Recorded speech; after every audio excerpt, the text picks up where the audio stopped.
The knock on the apartment door was soft, controlled. Not hesitant, just measured. Like everything Jason did on the other side, footsteps shuffled, cautious. A chain scraped. The door opened just a crack at first, then slowly wider. She stood there. No words, no sound, just the image. Her left cheek was swollen. A gash beneath her eye still raw. Someone had cleaned the blood, but not well. Jason didn't flinch, didn't gasp, just stared. The way a storm stares at the land before it breaks. She didn't try to explain. He didn't ask. Instead, he stepped in, eyes scanning the room automatically out of habit. Small signs were everywhere. A knocked-over lamp. One dining chair missing. Scrapes on the wooden floor. Whoever did this hadn't just tried to scare her. They wanted her to know it wasn't random. Jason stood in the center of the room, breathing slow. His thoughts moved faster than his body ever could. This wasn't a burglary. It wasn't an accident. This was a message. And Jason knew exactly how to respond. She stood in the kitchen doorway, holding a tea towel like a shield. Still silent, still trying to stay strong. But he saw it in her eyes, the fear, not of him, of what would come next. He finally asked the only question that mattered. Who did this? She didn't answer out loud. She just slid a folded court summons across the counter. Her hands trembled slightly. Jason opened it and scanned the text. Names, charges, date. The trial had already started. The men who did this were part of a local biker crew. The kind that hid behind leather and loud pipes, used charity rides to launder money, and considered violence a tool for keeping women compliant and neighborhoods silent. She had gone to court. She had done it the right way. And they still came back. That was the part Jason couldn't let go. They knew she'd reported them, and they retaliated. He set the paper down gently, turned to her. His voice was quiet, controlled. He told her not to worry about the court. He'd be there. 3 days later, the courthouse lobby echoed with cheap shoes and cheaper laughs. 3 of the bikers leaned against a wooden bench like it was a bar stool, still wearing fragments of their gang patches under their jackets. One of them had the nerve to reenact the attack with exaggerated, theatrical swings. The others howled with laughter. They didn't notice Jason enter. Not at first, but the silence came with him. It moved through the room before his footsteps did. He didn't wear a suit. He didn't need to. Black shirt, clean jeans, no wasted motion. The one who noticed him first muttered a sarcastic comment, something about Hollywood showing up late. Jason didn't blink. He walked to the back row of the courtroom, sat. Hands folded, the judge entered. The bailiff called order. Charges were read: harassment, assault, intent to intimidate a witness. The bikers smirked like it was all a formality. Jason sat perfectly still. Until one of them turned around. It was the one who'd swung first. The one who thought she was weak because she hadn't fought back. He looked Jason in the eyes and saw nothing. No anger, no fire, just silence. That was the first crack. Then Jason stood up, not quickly, not dramatically. Just stood and walked forward. The judge raised a hand to pause him. The bailiff stepped in, uncertain. Jason stopped before the bench, told them his name, and then, in full control, he requested to testify. The courtroom shifted. The bikers laughed again, called it desperation. Jason turned slightly, looked them over one by one. Not like a man giving a statement, like a man remembering faces. He recounted what he'd seen in the apartment, the bruises, the fear, the silence. But he didn't stop there. He described what he knew from experience. The type of men who hit women when no one was watching. The kind who thought a leather vest made them powerful. The kind who only laughed when they believed no one stronger was in the room. The judge asked him to keep it factual. Jason nodded, said it was factual. Because men like that never hurt someone when the right man was watching. And now he was watching. The courtroom didn't applaud. There was no dramatic music, just silence and something else, fear. One of the bikers, suddenly pale, leaned in and whispered to another. Jason saw it. Clocked the shift. They thought the danger was over. They thought she was alone. They forgot who she used to love. The courtroom gave them a chance to smirk. But Jason gave them a choice: stop pretending, or face something no judge could protect them from. The moment Jason stepped outside the courtroom, the temperature shifted. Not the weather, the atmosphere. As if the street itself understood something had been set in motion that wouldn't be stopped by paperwork. He didn't speak to anyone. He didn't look back. The courthouse buzzed behind him. Reporters setting up outside. A few whispered questions from journalists who recognized his face, not just from films but from rumors. Quiet stories from the security world. Jason Statham, the man who walked away from the spotlight without warning. No interviews, no comebacks, until now. He ignored them all. This wasn't about headlines. This was personal, because while the judge had set a future date for the trial, the message to the bikers had been received loud and clear. They weren't untouchable anymore. But Jason knew better than to wait on fear to do the job. Men like that didn't process risk the same way. They laughed when others backed down and got violent when someone stood up. He'd seen it too many times, in clubs, in prisons, in quiet towns run by loud gangs. He knew they'd retaliate. They always did. And this time they'd want it to be public. That's why Jason wasn't walking home. He was heading somewhere specific. The parking lot outside a rundown biker bar was half empty in the daylight, but the scent of stale beer and old oil still clung to the air. A woman in her 40s swept the front steps with a broken broom, eyes down, flinching at every laugh from inside. Jason walked past her, slow and casual like he belonged there. The music thumped low from inside. Not festive, aggressive. Like someone wanted the walls to shake just enough to warn strangers away. He stepped in. The light changed instantly. From sunlit street to smoky neon haze, 4 of them sat near the back, not the same ones from court but part of the same pack. Same cuts, same sneers. One turned as Jason entered, recognized him, and froze halfway through a smirk. Jason didn't stop walking. He moved between tables like water around stone. Calm, casual, controlled, one of them rose. The biggest. He made a point of stepping in front of Jason's path, arms wide like a gate. Jason stopped, no words. The man puffed up, said something about lawyers, about courtrooms, about staying away if he knew what was good for him. Jason looked him up and down, not a threat, a scan. And then he stepped slightly to the left and kept walking, didn't push, didn't fight. Just walked through the man's empty bravado like it didn't exist. By the time he reached the bar, the room had gone quiet. Even the music seemed smaller. Jason leaned against the counter, ordered nothing, and looked at the mirror behind the bottles. Reflected in it, the 4 men at the back, now whispering, and behind them a 5th, the one who hadn't gone to court, the one who sent the others. He sat alone in the corner, leather vest, scar across his temple, a tattoo of a chain wrapped around his neck. He was older than the others. Smarter, meaner. Jason met his reflection in the glass. The man didn't blink. Jason turned and walked toward him. The bar held its breath. He reached the table and stood across from the man, silent, unmoving. The man leaned back in his chair, cracked his knuckles, and said he'd heard Jason was back in town, that some people still told stories about him, that Hollywood must have gotten boring. Jason tilted his head, said nothing. The man's smile faded just slightly. He said the woman should have kept quiet, that she wasn't worth this much trouble, that Jason should have stayed gone. Jason still didn't speak, and then he sat down, not across from the man next to him, close enough to whisper without being heard, and he did, 1 sentence. The man's jaw clenched. Jason stood, turned, and walked out. The silence behind him stretched long after the door closed. Outside, Jason got into a car and drove, not fast, not away, just forward, because the game had changed. They were waiting for a brawl. He was giving them a countdown. The bikers thought violence made them powerful, thought scars were badges, thought fear was leverage. Jason was teaching them something else. Silence is not surrender, calm is not weakness, and real danger doesn't warn you twice. That night, the first biker was picked up by police, not for the original assault, but for an outstanding warrant that mysteriously resurfaced. The next day, another was arrested for probation violations, with video evidence submitted anonymously. And by the 3rd day, the man with the chain tattoo received an envelope, no return address, inside. A photo of himself seated at the bar from over his shoulder, taken the moment Jason whispered in his ear. Below it, a blank sheet of paper with one handwritten phrase, "You already lost."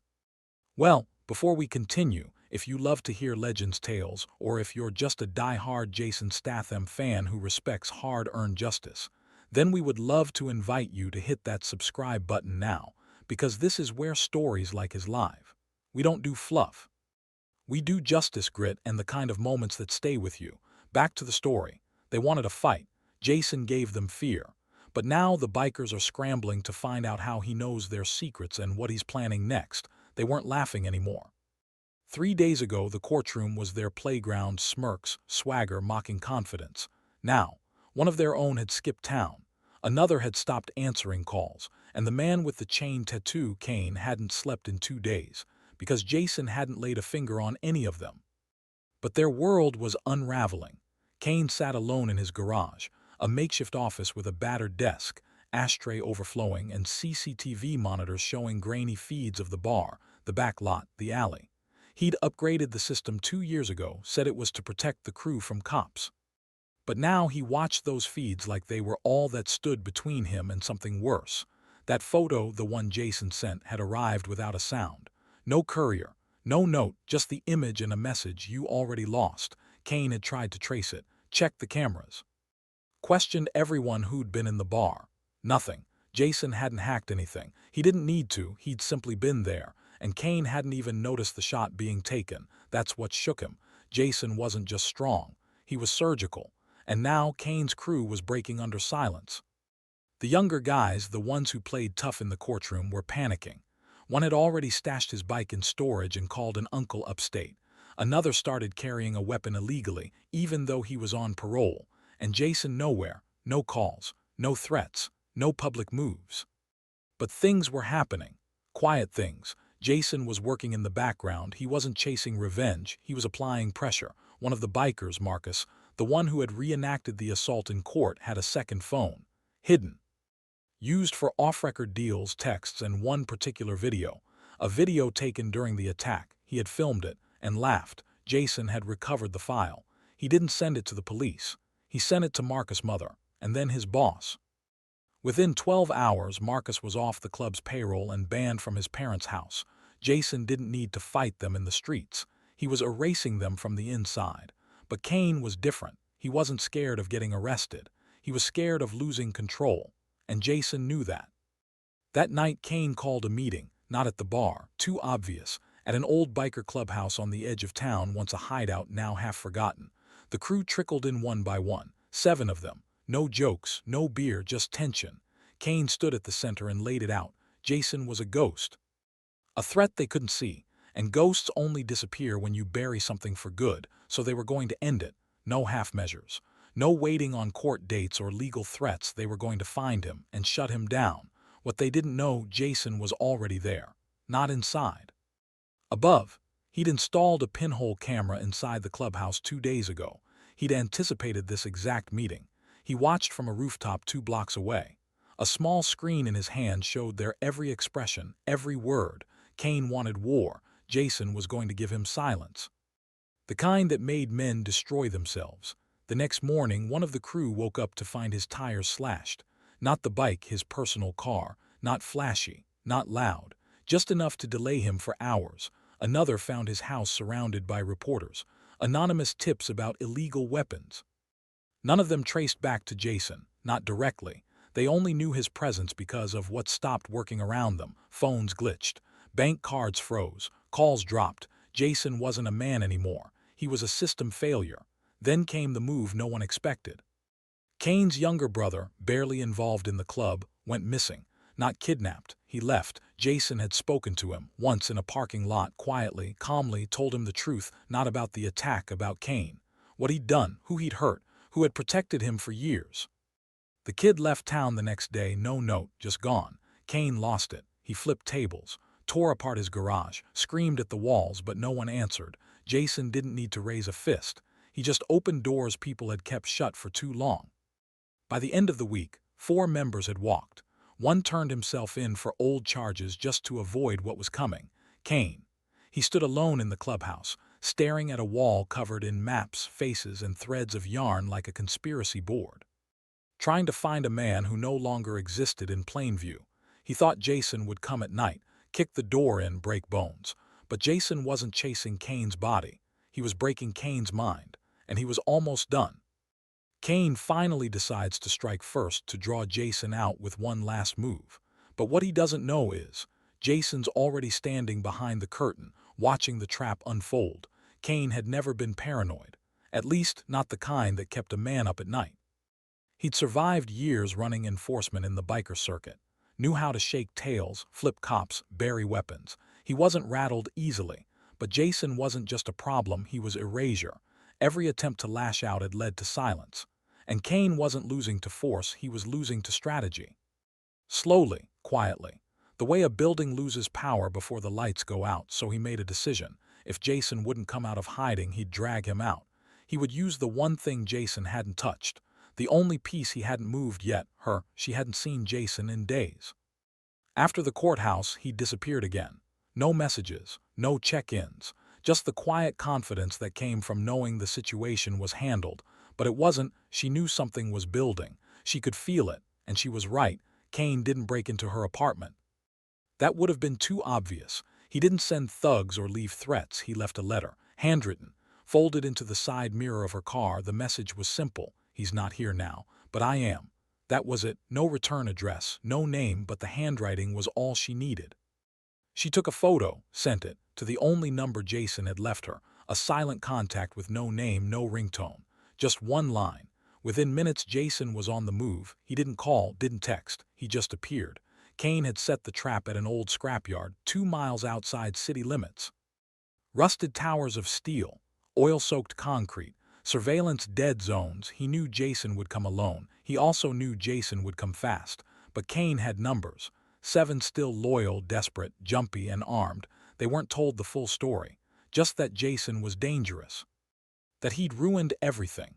That if they didn't take him down now, they'd never recover the crew, the money, or their pride. They believed him, and they waited, rifles tucked behind barriers, chains coiled like snakes, a broken radio playing static for cover. Kane stood at the center of it all, waiting, grinning. Jason arrived on foot, no car, no noise, just boots crunching on gravel as he moved through the gate like the scrapyard belonged to him. The first man who spotted him radioed the others, but the signal didn't go through. Jason had jammed comms with a micro-emitter in his pocket. They were already cut off. One of the lookouts raised a pipe, stepped out from behind a stack of fenders, and rushed him. Jason didn't hesitate, 1 step sideways. A parry. The man slammed face first into a rusted truck door. Jason kept walking, no wasted motion. Another biker jumped down from a scaffold, this one holding a crowbar. Jason ducked under the first swing, drove his elbow into the man's ribs, and used the rebound to shove him into the side of a crushed sedan. The fight was quiet, efficient. Each strike a message, each fall a sentence. By the time Kane realized what was happening, 4 of his men were down, not killed but completely disabled. He screamed for the last 2 to regroup, but they were already gone. One had fled. The other lay groaning beside a tire stack, clutching his shoulder. Jason stepped into view, finally, face covered in shadows, backlit by a flickering yard light. Kane raised his weapon. Not a gun. A machete. He thought Jason would hesitate. He was wrong. Jason closed the distance in 3 steps, dodged the first swing, disarmed Kane with a grip twist that made his wrist snap, and drove him backward against a pile of rusted exhaust pipes. Kane collapsed, breathing heavy, bloody, shaking. And then Jason spoke. No rage, no scream. Just one line. You came after someone I once loved, so I took everything you still do. Kane looked around at the silence, the unconscious bodies, the empty scrapyard that once buzzed with his control. He realized the war had never started. It had already ended. Jason hadn't come to fight. He'd come to deliver closure. Jason turned away, left Kane on the ground, not because he couldn't finish him, but because this was worse. Letting him live, alone, broken, unremembered. By the time police arrived, tipped off by an anonymous call, Jason was already gone. No footage. No witnesses. Just a trail of men too ashamed to talk. And Kane, he didn't say a word, not to police, not to lawyers, not to anyone. Because Jason hadn't just broken his gang. He'd broken the illusion. The myth that violence wins. The myth that fear controls. The myth that you can touch someone innocent and not answer to the quietest man in the room. Jason's gone again. But what she finds in her apartment days later reveals the one truth that still lingers. Some men leave to protect you. Others disappear to save everyone else. She hadn't heard from him since the night the letter appeared on her mirror. No text, no call, no knock on the door, just silence. But it wasn't the kind that scared her anymore, because this time the silence meant something had ended, and something else had been made safe. It was 3 days later when she found it. She had gone to open the window in her apartment, one she rarely touched, and saw the envelope taped gently behind the blinds. Hidden from view but placed exactly where he knew she'd eventually look. There was no name on the outside. Just a small black dot drawn in the center. His signal. Her hands trembled as she peeled it open. Inside was a single folded sheet of paper and a USB drive. The note said only this: "Don't carry what they did, carry what you survived." And beneath that, in smaller writing, "Play it when you're ready." She sat down, took a breath, plugged in the drive. The screen lit up. A short video began to play, shot from a hidden camera, rough quality, timestamp from 2 nights earlier. It showed Kane on his knees, alone in the scrapyard, bleeding, shaking, and muttering. He wasn't afraid of dying. That was clear. He was afraid of being forgotten, afraid of being nothing. And that's exactly what Jason had turned him into. Not a victim, not a martyr. Just a name that would be deleted without anyone noticing. She watched until the end, until Kane curled up against the wall of his broken little kingdom and stopped moving. Not dead, just finished. The video ended. She closed the laptop and sat in silence for a long time. It wasn't revenge, it wasn't justice, it was something cleaner, something harder to define. It was closure. Jason hadn't done this because they were still together. He did it because once they had been, and that still mattered to him. In a world that tried to turn every kindness into weakness, Jason had reminded her, and everyone around him, that quiet men are the ones you should fear most. Some say he left the country. Others claim they saw him in Istanbul, or Sicily, or maybe it was just another man with the same eyes. She didn't try to find him, because deep down she knew Jason didn't disappear to hide. He disappeared so others could live, and if he ever came back, it wouldn't be for a second chance. It would be because someone else had forgotten what pain really costs.